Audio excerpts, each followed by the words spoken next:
morning. Here we are again for some walking and talking this morning. Talking with parents, things that are important to them. Their kids. The kids are the most important thing in your lives right now. We are coming on the season of homecoming. Homecoming happens at various times of the year of the fall, so the opening of the fall season for you and your school. Maybe you guys are getting ready for the big game, or maybe there's a dance at your school. At our school there's a parade. Maybe you guys have a parade that you're going to. We have a lot of sort of homecoming events that are happening for us right now. My mom's coming out to visit, so we're going to have mom out for the first time to our new place up here on top of the mountain. We also have a new pup. Oh, there he is. I think. There he is. He's very curious about the camera. Oh, just a little glimpse.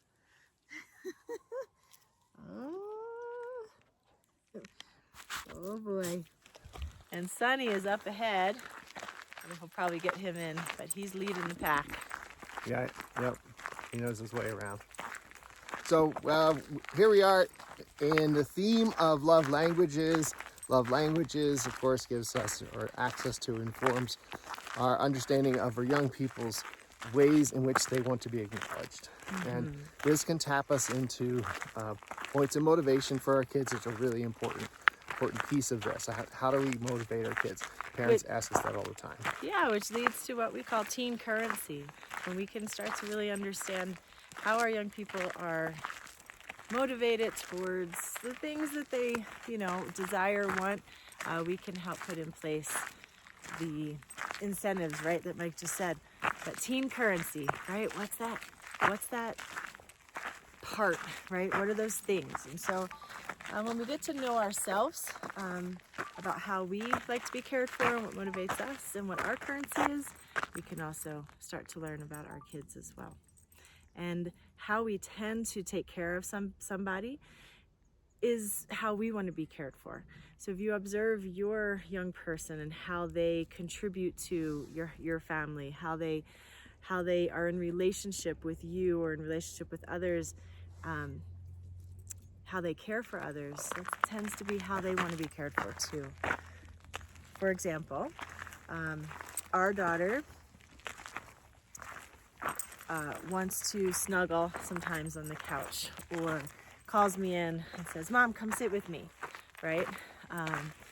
Really, really, really likes it when you're on time. You think about her when you pick her up, maybe have even like her favorite snack, or think about where to go to dinner, right, together, or what's for dinner.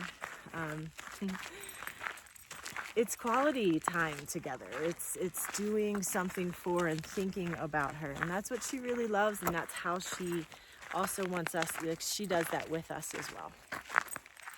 So you have an opportunity here coming up, or maybe it just happened recently, so you can recreate it, right? But as homecoming approaches, consider how you and your family might contribute or participate in this community event. Check your school calendars, see what's happening, and see how you can get involved in. We had some detectives out here sniffing the planes. So just to encourage you to consider that. Now, you guys might have a weekend routine, something you do every Saturday, that sort of thing. Just asking, maybe consider whether or not it might be appropriate for you to shake things up just a little bit, to engage with your young people in what I've observed to be the number one choice in regard to love language from teenagers, which is quality time. Not saying they're not interested in gifts. I'm not saying they don't want you to help them out and get involved in the things that are important to them. I'm not saying they don't want to pat on the back. I'm just saying that overall, the majority of teenagers tend to respond affirmatively to the idea that they want more quality time with the people in their lives who are important, and that's you. Yeah. So quality time needs space, right? Sometimes you can be spontaneous with it, but it needs its own space in your life So when you're thinking about what we'll tag as a milestone, this homecoming time or parents' weekend for college students that's coming up in a few weeks, where can you carve out time to be together, right? Take a walk, do something fun together, sit on the couch, play a video game together, right? But with homecoming, you get an opportunity to be with other parents and in community as well. So what's that look like for you? So it's an opportunity to look at your calendars together, to parent that executive function of planning.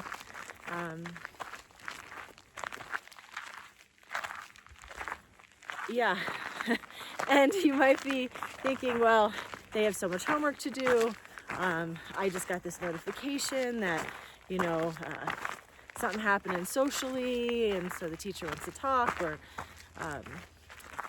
incident happened, missing assignments, low grades. You might be getting these coming in from, the school portal notifications, etc. So think about that. These, I guess where I'm going is that, when we have these notifications come in, they can take over. And then what happens is we want to get real tight on time. No, you can't do that. You need to finish this. This should be done by this time. Our kids, our young people who have much to take care of and are motivated, towards certain things, like maybe going out with friends or having more screen time and such, the coming down on them to tightening up on time, let's say, is not quality time. Okay, it's not going to change the behavior. What can change the behavior is supporting them to estimate how much time something's going to take, or from now until that party or that dance or that parade. Let's break out and chunk out the time from now till then, because you can use those milestones in their favor and in your favor. So trying to crunch something in to when they want some time off, like say over a weekend, and just saying, you got to get this done now over the weekend, without helping them estimate, understanding steps that it will take, thinking about how they did it in the past. Without any of that stuff, it doesn't get the behavior to change. It might get you disconnected, and then that time that you wanted to have with them kind of falls away, doesn't feel that good. So what we do over here at Just 2 is support you as parents to parent the executive functions. And this is a big one, right? When you want to have time together, but feel that the crunch of, well, they have all this stuff to do, and I have all this stuff to do. So it's practicing with them and using the phrasing. We have tools for this, and we have support so that you can practice. You don't have to parent the way that you were parented. You don't have to parent without the manual, because we've been developing that manual, to support you, to support your young person. And we're talking students. Your student might be dealing with focus challenges. Your student might be stressed because of balancing athletics and such. And grandma's coming into town this weekend, and that crunches the time, right? So how to best work with yourselves to support your young person to start to do things differently in a way that builds those skills. We're here to help. Absolutely here to help. You might be pretty caught up in what's happening in your school and your school community this weekend. You might feel like the only quality time you're going to get is when you're giving someone a ride somewhere. Mm-hmm. And just like you to consider, how can you make that time quality time? Yeah. Instead of this feeling of, for your kids, sometimes it feels like they're trapped in the vehicle, and now you're gonna. Well, maybe your kid's in the big game, or maybe your kid's questions. Involved with student council, and they have a lot of responsibilities this weekend. That's possible. So how do you have a moment with your young person when maybe the only time you feel like you can connect is when you're in the car together?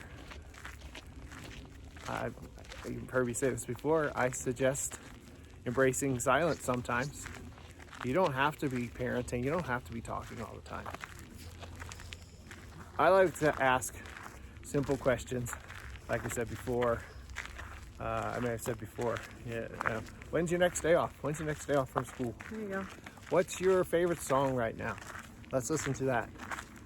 You might regret that question, but just go with it. Just go with it. Even if it's not something you're like, I don't like this okay. music or whatever, you could talk about the music after. Enjoy it in the moment, right?